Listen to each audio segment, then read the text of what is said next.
Bismillahirrahmanirrahim. Alhamdulillahi rabbil alamin. Allahumma shalli ala sayyidina Muhammad wa ala ali sayyidina Muhammad. Amma ba'd. Kitabul Hikam, hikmah ke-22. Qala al-muallif rahimahullahu ta'ala wa nafa'ana bihi bi asrarihi fid dharain amin. Ma min nafasin tubdih illa walahu fika qadarun yumdih. Ma min nafasin bi fathil fa wa huwa juz'un min al-hawa'i yakhruju min batinil badani fi juz'in min az-zaman ay min anfasika. Tidak ada satu nafas dari nafas-nafasmu tubdihi yang engkau tampakkan illa kecuali walahu dan bagi dia Allah Ta'ala fika padamu qadarun satu takdir, satu keputusan yumdi yang Allah ibrazkan bi qudratihi, yang Allah munculkan dengan takdirnya.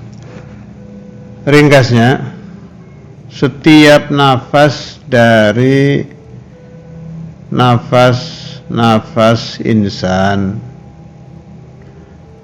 setiap detik dari detik-detik kehidupan insan, di situ ada satu takdir Allah, satu keputusan Allah yang sedang berjalan, yang mustahil untuk dirubah lagi. Ada qadar muqaddar, takdir yang telah diputuskan. Alaik, bagi kamu, ta'atun au ma'asiyah. Tidak tahu keputusan tadi, keputusan engkau berbuat ta'at atau engkau berbuat maksiat. Au ni'matun au baliyah. Di detik itu engkau diputuskan mendapatkan nikmat atau mendapatkan ujian. Wal'iyadzu billahi ta'ala. Tetapi sudah seperti itu kejadiannya. Itu setiap nafas. Artinya begini, kita harus faham betul ilmu tauhid, keputusan Allah Ta'ala. Bisa jadi di detik pertama kita taat, di detik kedua kita maksiat. Bisa jadi di detik pertama si fulan sedang berbuat taat, di detik berikutnya dia berbuat maksiat. Begitu juga kebalikannya. Bisa jadi di detik pertama kita maksiat, di detik kedua kita ditakdirkan taat. Bisa jadi pula si fulan yang terkenal ahli maksiat, di detik pertama dia maksiat, detik berikutnya Allah Ta'ala takdirkan dia berbuat taat, meskipun tanpa sababun minal asbab. Memang yang sering terjadi di alam maya pada ini adalah kejadian yang berulang-ulang, bimakna sunnatullah. Kalau orang baik, ya biasanya baik. Orang ahli sholat, biasanya selalu sholat. Orang ahli sedekah, biasanya selalu sedekah. Tapi kalau Anda teliti betul, ini saya kasih contoh kecil. Ada orang qadar muqaddar dia di dalam kehidupannya ahlul karam, orang dermawan, ahli sedekah, ahli infak. Setiap orang pinjam, udah gak usah pinjam, ini hadiah buat kamu. terkenal ini orang. Satu waktu Anda datangi dia, di detik itu Allah Ta'ala sedang memunculkan qadar muqaddar, kedermawanan dia sedang dicabut oleh Allah Ta'ala. Ente minta fulus sedikit, tidak dikasih sama dia. Gak ada sebab loh, bukan dia sedang gak mood, sedang bahasa sekarang itu orang bilang hatinya sedang datang gak mood tuh, gak enak. Bukan, nggak ada sebab. Tahu-tahu begitu saja. Ini kadang terjadi. Nah, itu kalau paham saya itu Allah sedang mengajarkan kepada akhwan, kepada alam maya pada, kepada hamba-hambanya bahwa anal fa'il. Saya satu-satunya zat yang memberi takdir. Anal qadir, saya satu-satunya zat yang mampu menakdirkan, dan selain saya hanya bisa mengalami qadar muqaddar. Itu dalam masalah keuangan. Begitu juga dalam masalah kesehatan. Boleh tanya dokter-dokter itu, pernah tidak menurut teori kedokteran ini udah pas kebiasaan para dokter kalau memberi obat ini nggak pakai lama, sekian detik ada reaksi, sekian detik ada perubahan. Tapi kadang muncul qadar muqaddar minallah azza wa jalla, tidak berfungsi itu, tidak berfungsi. Pahami ketika hal-hal semacam ini terjadi, Allah Ta'ala sedang mengajarkan kepada akhwan, mengajarkan kepada ibadah, mengajarkan kepada hamba-hambanya, anal wahidul ahad, anal fa'il, anas sani', hanya saya yang menciptakan apapun. Nah, saat itu kita harus peka. Oh, ternyata benar. Asy-syifa biyadillah, la biyadit tabib. Kesembuhan betul-betul murni dari Allah, bukan dari dokter. Begitu juga di kelompok orang-orang yang sedang sakit. Boleh cek. Waliyadzubillah, orang-orang yang ahli marid-marid itu. Tanya yang suka ngurusin orang-orang sakit. Dicoba obat ini, nggak mempan. Padahal teorinya orang yang berpenyakit seperti itu lebih dari sekian puluh sampai sekian ratus orang sembuh. Coba ini nggak sembuh, ini nggak sembuh. Kadang-kadang tanpa obat si sakit tahu-tahu seger itu, berubah dengan sendirinya. Itu kalimat dengan sendirinya tidak tepat.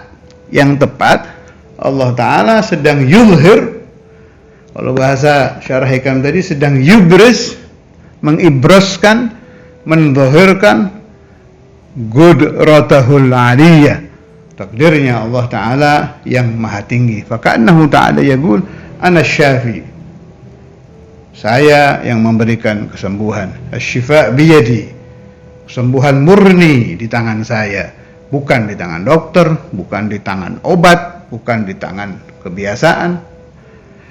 Nah, ini tidak selalu terjadi. Memang sudah sunnatullah juga bahwa hal-hal itu jarang-jarang terjadi. Nah, karena jarang-jarang, kalau sedang terjadi harus betul-betul direnungkan. Mahal itu harganya itu. Ta'lim minallah azza wa jalla la ibadah, pelajaran berharga dari Allah Ta'ala untuk hamba-hambanya. Begitu juga orang ahlu thariqah.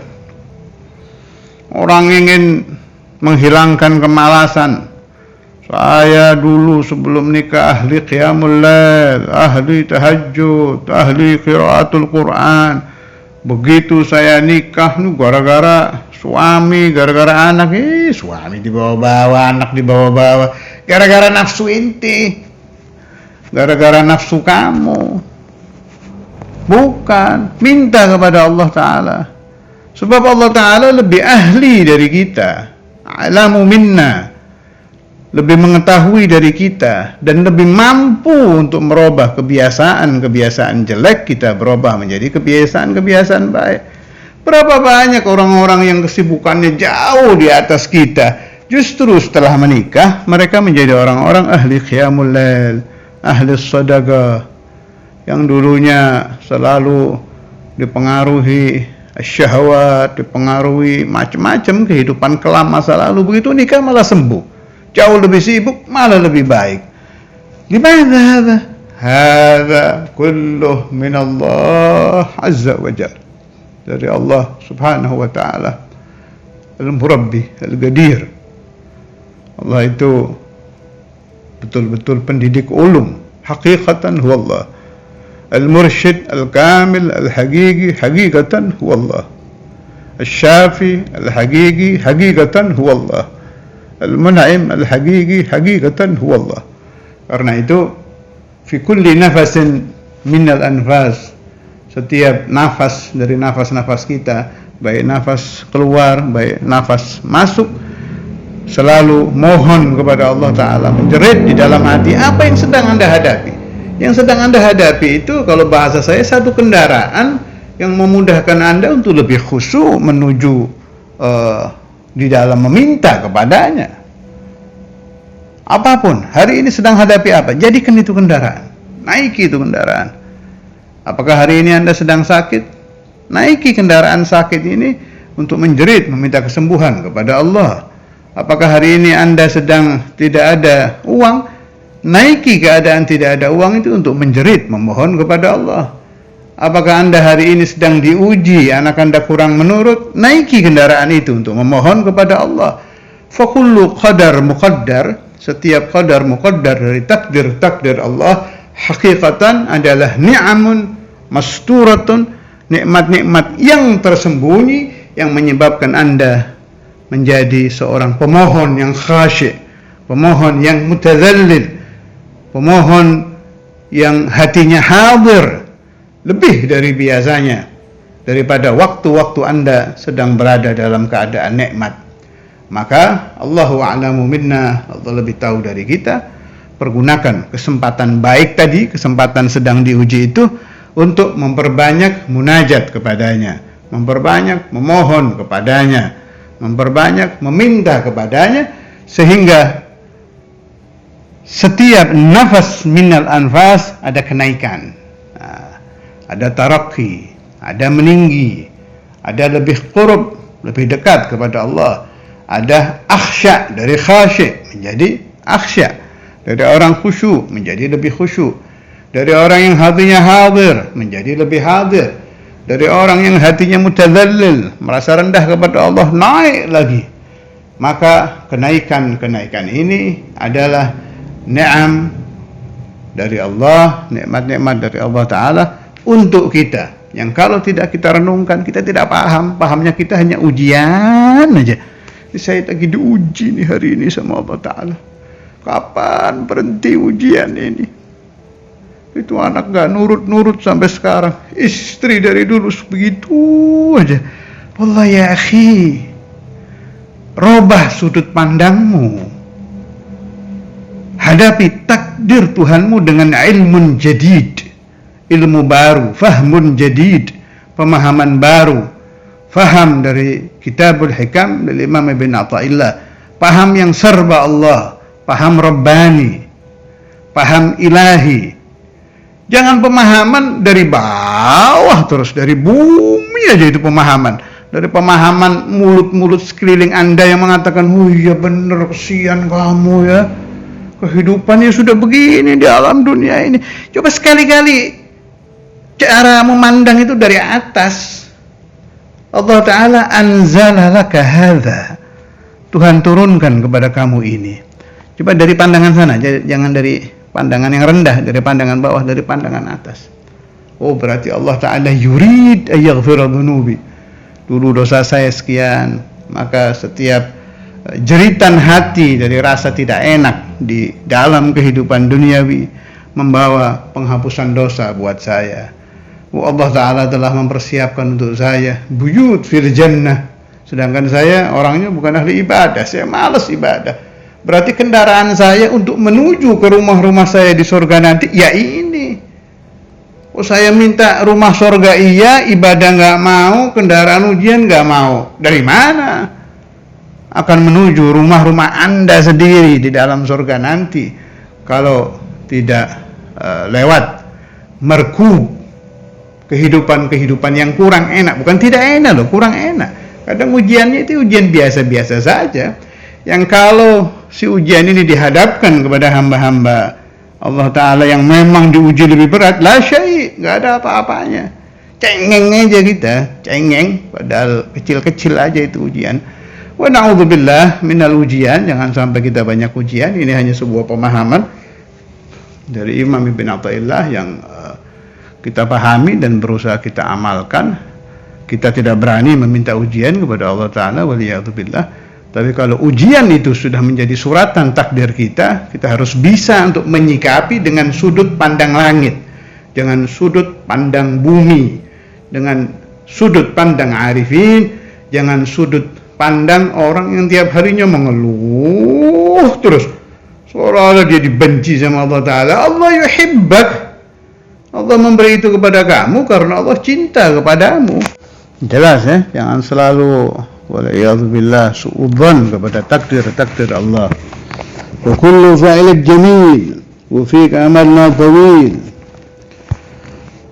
Wa kullu fi'lik jamil itu bukan berarti Allah Ta'ala tidak menciptakan takdir buruk loh, jangan salah paham. Ilmu tauhid la bil qadari khairihi wa syarrihi min Allah Ta'ala. Tapi maksud di qasidah ya arhamar rahimin, wa kullu fi'lik jamil, si arif billah, si rajul saleh ini menghadapi takdir Allah yang syar dianggap tetap baik, adaban ma'allah, karena dia sopan santun kepada Allah. Syekhul Imam Al-Qutub Al-Habib Abdullah bin Abdul Qadir bin Faqih pernah menerangkan masalah ini. Takdir Allah tidak ada yang buruk, takdir Allah itu semua baik, min haitsul adab loh, bukan menafikan bil qadari khairi wa syarri min Allah Ta'ala. Thumma fayambaghi, qala syarih, fayambaghi, maka layak laka bagimu al-adabu adab ma'ahu, bersama Allah, wa muraqabatuhu fi kulli nafasin min anfasik, dan muraqabah selalu merasa dilihat Allah, fi kulli nafasin, di dalam setiap nafas, min anfasika, dari nafas-nafas kamu. Muraqabah ini di thariqah Qadiriyah dan Naqsyabandiyah. Bagus itu pembahasannya itu. Kalau yang ingin lebih jelas tanya aja ke Buya Anom, siapa lah yang thariqahnya Qadiriyah Naqsyabandiyah, ada muraqabah di thariqah Qadiriyah, itu bagus itu. Muraqabah ini, muraqabah itu, macam-macam. Al-maksud min dzalik, ini perlu dibahas ini. Mal murad, apa yang dimaksud orang-orang ahlu thariqah itu mengajarkan muraqabah, ya, mengajarkan lataif. Ada latifah 1, 2, 3, 4, 5, ada yang sampai 7, ada yang cuma 5. Mengajarkan zikir nafas, mengajarkan tafakkur ya di Sanusia itu tujuannya satu, supaya yang dikatakan Sayyidi Ibn Athaillah tadi itu yang saya baca, ma min nafasin tubdi illa walahu fika qadarun yumdi. Supaya qadar muqaddar, setiap nafas dari anfas kita itu kita dalam keadaan hidup hatinya, itu tujuan akhirnya ke sana, dalam keadaan yaqadhah, hidup. Kayak begini loh, kayak orang ahli silat, dia dipukul lagi tidur ya kena. Kayak tentara, dia mau ditembak lagi tidur ya mati dia. Untuk meyaqadhahkan qalb fi kulli nafasin minal anfas, maka muncul aliran-aliran tadi. Ada ajaran disuruh zikir nafas, ada ajaran sholawat nafas, ada ajaran tiap detik baca sallallahu ala Muhammad, ada ajaran kalau kayak di Giren tuh tiap detik disuruh tafakur. Sampai saya ingat dulu nasihat Syekhuna Ki Ahmad, sampai di dalam tidur mimpinya lagi mubahatsah, lagi tafakur, lagi nazar, itu tanda-tanda akan menyatu. Ini untuk menghidupkan si hati tadi. Limadha? Lianna Nabi Muhammadan sallallahu alaihi wasallam qalbuhu hakadha. Meskipun strumnya enggak bisa dibandingkan, tapi jenisnya begitu. Hatinya Nabi Muhammad sallallahu alaihi wasallam itu selalu dalam keadaan ya Allah. La tunkiril wahya min ru'yahu inna lahu qalban idza namatil aynani lam yanami. Meskipun dalam tidur, qalbu Rasulullah sallallahu alaihi wasallam tetap yaqadhah, tetap bangun. Kalau Nabi, memang Nabi, setiap Nabi ya hatinya selalu yaqadhah, yaqadhatan wa manama, baik tidur atau tidak. Lah kita sebagai ibad, hamba-hamba yang biasa-biasa, untuk menuju ke situ harus melalui namatun, kaifiyatun, tariqatun, pakai cara supaya nihayah usaha tadi, setiap nafas minal anfas, hati kita dalam keadaan hidup, dalam keadaan jaga, sehingga serangan-serangan hijab 4, hawa nafsu syaitan dunia, bisa ditangkis. Tuh, kesana tujuannya. Kembali ke syarah. Fatakunu fi kulli nafasin salikan tariqan ilal haqqi subhanahu wa ta'ala. Maka engkau menjadi seorang salik, menjadi santri, menjadi murid di dalam setiap nafas dari nafasmu berjalan menuju Allah subhanahu wa ta'ala. Wa huwa ma'na qaulihim, inilah makna ucapan sufiyah, at-turu ila Allah ta'ala bi'adadi anfasil khalaik, jalan-jalan menuju Allah, tariqah menuju Allah, hitungannya sebanyak nafas makhluk. Ini seperti nggak mungkin gitu. Saya tahu pasti orang bertanya, masa sih bisa, gimana caranya dalam tidur kok tetap jalan. Ini suka muncul masa-masa di hati itu. Masa sih kita lagi ngobrol tapi pikiran kita bisa ke Allah. Masa sih kita lagi di kendaraan, lagi berdesak-desak, kadang di ruangan mana, di kantor, di jalan, di pasar, bau lagi nggak karu-karuan. Masa sih dalam keadaan itu tetap bisa? Ini kan fikulli nafasin minal anfas, setiap nafas sulit ini. Udah, jangan kebanyakan masa-masa, kerjakan aja, nanti juga ngerti. Semua yang ada di dugaan Anda itu berbeda dengan ada yang di pikirannya ahlul ilm yang dulu-dulu, berbeda dengan yang ada di pikirannya Imam Ibn Athaillah, berbeda dengan yang ada di pikiran Syekh Abdul Qadir Jailani, Syekh Al-Imam Al-Habr, dan aulia-aulia yang lain. Mereka itu berani berbicara karena mereka sudah menjalani, tahu betul ini bisa dan ini gampang. Gampang untuk siapa? Liman aradahullahu azza wa jalla. Bagi orang yang memang dikehendaki Allah, nafasnya akan berjalan setiap waktu di dalam zikir kepadanya. Bagi orang yang memang dikehendaki Allah, nafasnya setiap waktu akan bersolawat dengan kekasihnya.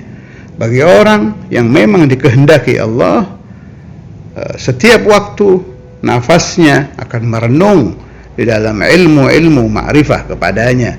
Ini urusannya ke sana. Oh ya udah, kalau memang orang yang dikehendaki Allah berarti saya nggak mungkin. Ini suudzon ini, dan ini yang menyebabkan Anda tidak dimasukkan di kelompok tadi. Sabaqa laka su'udhannin bihi azza wa jalla, karena muncul itu dugaan jelek Anda kepada Allah.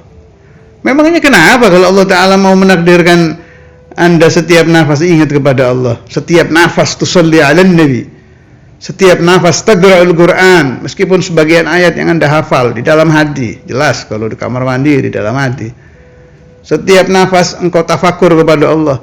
Yang bilang sama Anda tidak mungkin itu siapa? Nafsuka, su'udhannika billah. Nafsumu, su'udhanmu kepada Tuhanmu. Dari dulu saya nggak bisa, kata ente. Emang takdirnya Allah Ta'ala ada urusan dengan dari dulu. Terus sekarang nggak bisa gitu.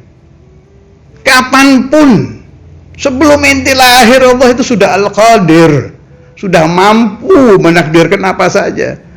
Setelah kamu lahir Allah tetap seperti itu. Nanti setelah kamu mati Allah juga tidak berubah. Tidak akan ada yang bisa merubah qadar muqaddar Allah Ta'ala. Tidak akan ada yang mampu merubah kemampuan Allah berurusan dengan hamba-hambanya kapanpun.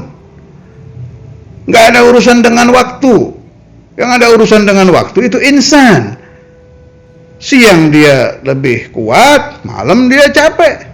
Itu semua urusan insan. Kadang dia ingat, kadang dia lupa. Kadang dia baik, kadang dia jahat. Taghayyur, berubah-ubah. Wa tanazzahallahu azza wa jalla 'anit taghayyur. Allah Ta'ala maha suci daripada perubahan. Tidak merubah Allah al-azman, waktu nggak bisa merubah Allah. Tidak merubah Allah kesulitan yang ada di alam dunia, minal masyriq ilal maghrib. Tidak akan mampu merubah Allah kesulitan yang ada di alam jin. Mau kayak apa menakutkannya jin di hadapan Allah Ta'ala, la syai', nggak ada apa-apanya.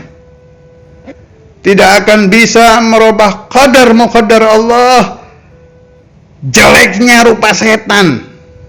Setan itu kan jelek, menakutkan, dan lain-lain lah. Semua keburukan ditaruh di setan. Nggak ada urusan, la syai'. Faman tamassaka billah, maka siapa yang berpegang teguh kepada Allah, Allah Ta'ala pasti akan memberikan kepada itu orang al-aman, keamanan yang sempurna dari semua yang menakutkan. Allah Ta'ala akan memberikan dia makhraja ketika dia ditimpa kesulitan. Kenapa tidak terjadi? Itu tadi tuh, gara-garanya satu tadi. Sabaqa laka su'udhannin bihi azza wa jal. Muncul di hati kamu, wah, gak mungkin saya dikasih ini. Gila apa saya dikasih, emangnya saya siapa? Itu. Sedangkan sudah ada hadis qudsi yang terkenal dan sudah sering saya bahas, ana inda dhanni 'abdi bi falyadhunna bi ma syaa. Takdirku, kata Allah Ta'ala, berjalan sesuai dengan sangkaan hamba-hambaku. Ada yang lebih mal'un lagi dari suudzon, nggak percaya, ingkar. Dia selalu bertawakal dengan dirinya sendiri, selalu pasrah dengan kekuatannya sendiri. Yang dokter tawakalnya kepada ilmu kedokterannya. Ilmu saya ini bisa ini menyembuhkan, pengalaman saya bisa, obat ini bisa. Ada tawakal bimakhluk. Dia pasrah dengan obatnya, dia pasrah dengan kekuatan fikirannya, dia berguru dengan pengalamannya, tidak berguru kepada Allah, tidak tawakal kepada Allah, tidak pasrah kepada Allah. Maka kejadian tadi dia sedang menjadi Fir'aun, mengaku menjadi Tuhan tanpa dia sadari. Begitu juga guru. Saya bisa mendidik murid saya ini. Saya ini profesor loh. Pengalaman saya puluhan tahun. Ini. Hal-hal begini ini. Tawakal itu ke Allah, bukan tawakal ke diri Anda sendiri. Santri ya begitu. Wah, saya bisa, saya rajin kok. Tidur saya sedikit. Mujahadah saya luar biasa. Wah, serba saya itu sifat Fir'aun itu. Anak kata Saudara Imam Al-Hafidh dulu, Al-Qutub Al-Habib Abdullah, yang orang yang selalu mengatakan saya, anak itu Fir'aun, Fir'auniyah, sifat kefir'aunan. Karena sampai akhirnya, na'udzubillah ya, kata Saudara Imam pembahasannya dulu, sampai akhirnya dia tidak sadari, dia akan mengatakan ana rabbukumul la'la, kama qala Fir'aun. Saya Tuhan kamu yang paling tinggi. Kebanyakan ngomong anak-anak itu. Robah kebiasaan ini, biasakan bersandar kepada Allah Ta'ala. Biasakan segalanya saat kita mengobati, Allahumma shfi fulan, ya Allah, ini hambamu, engkau uji, barangkali ikhtiar saya bisa menyembuhkan dia, bika, ya Allah, sembuhkan. Si guru, ya Allah, barangkali bika, ini anak bisa baik, jadikan yang baik. Orang yang sedang bekerja, ya Allah, barangkali rezeki saya di pekerjaan ini, bika, bijudika, engkau berikan, mudah-mudahan ketemu rezeki. Tanpa menafikan kasab ikhtiar, tapi jadikan hati Anda, apapun keadaan Anda, apapun pekerjaan Anda, fi kulli nafasin min anfasik, di dalam setiap nafas dari nafas-nafasmu, bertawakal, pasrah total kepada Allah Azza wa Jalla, maka pasti akan muncul wa man yatawakkal 'ala Allah fahuwa hasbuh. Fahuwa hasbuhnya nanti keluar ini. Wah, ini hamba ini betul-betul tawakal kepada saya, ini bukan kepada akwan, bukan kepada awalim, bukan kepada alam, bukan kepada adat, bukan kepada apa-apa, tapi kepada saya. Maka Allah akan mencukupi Anda sebagaimana janji Allah sendiri. Wassallallahu ala sayyidina Maulana Muhammad wa ala alihi wa sahbihi walhamdulillahi rabbil alamin.